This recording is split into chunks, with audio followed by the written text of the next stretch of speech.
Merci. La parole est maintenant à notre collègue Laurence Garnier pour le groupe Les Républicains.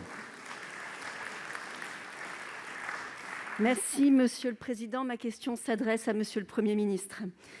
Le 4 mai dernier, une femme est morte sous les coups de son conjoint. Il a tiré dans ses jambes avant de l'immoler par le feu, alors qu'elle était encore en vie. Cette femme s'appelait Chahinez Boutaa. Elle avait 3 enfants.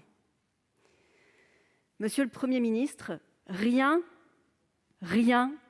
n'a été fait pour protéger cette femme, alors que tous les voyants étaient au rouge.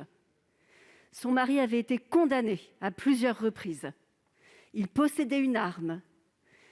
Il était sorti de prison en décembre 2020 et sa femme avait à nouveau porté plainte en mars dernier. Malgré tout cela, Madame Boutaa n'avait pas de téléphone grand danger. Son conjoint n'avait pas de bracelet anti-rapprochement et personne n'avait saisi son arme. En résumé, Monsieur le Premier ministre, toutes les mesures que vous avez prises à la suite du Grenelle sur les violences conjugales ont été absentes, n'ont pas été mises en place pour cette femme. La mission d'inspection a rendu ses premières conclusions ce matin.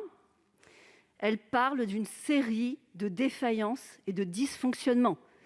On croirait entendre une annonce de gare pour annoncer le retard d'un train. Monsieur le Premier ministre, tous les meurtres de femmes ne peuvent pas être évités. Celui-là aurait dû l'être si vous vous étiez donné les moyens d'appliquer des lois que vous avez vous-même votées. Ma question est donc simple. N'avez-vous pas honte d'une telle inefficacité de votre politique? Merci. Pour vous répondre,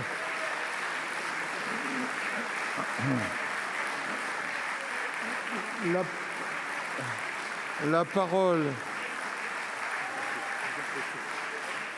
parole est à Monsieur le garde des Sceaux.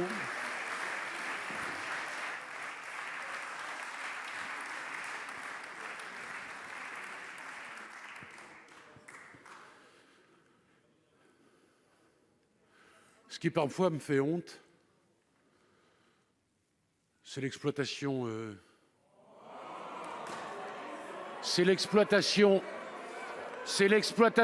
cynique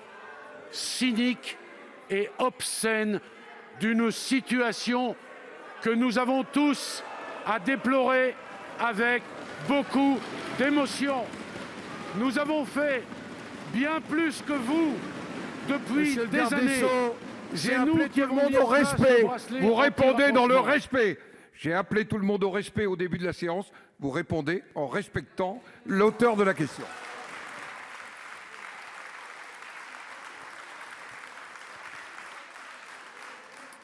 Je ne sais pas si demander au Premier ministre s'il a honte, c'était respectueux. Et j'entends vous répondre sur ce registre. Je redis donc que c'est nous qui, après le Grenelle, avons mis en place le bracelet anti-rapprochement, le téléphone grave danger, l'ordonnance d'éloignement.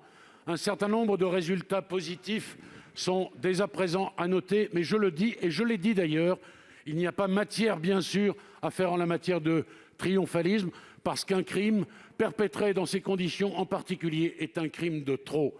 Oui, il y a eu un certain nombre de dysfonctionnements. Vous connaissez parfaitement le nombre de policiers, vous connaissez le nombre de magistrats. J'ai été le premier à dire que ce bracelet anti-rapprochement, Madame la sénatrice, ne devait pas rester dans les tiroirs. Nous avons au ministère de la Justice, et Monsieur le Premier ministre n'a aucune raison d'endosser cela, distribuer les bracelets anti-rapprochement.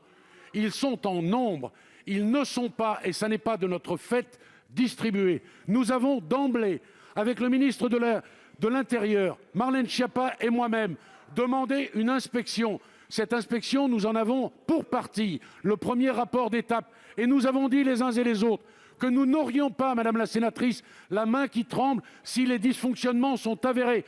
Nous n'avons pas à avoir honte d'avoir fait ce que vous n'avez jamais fait.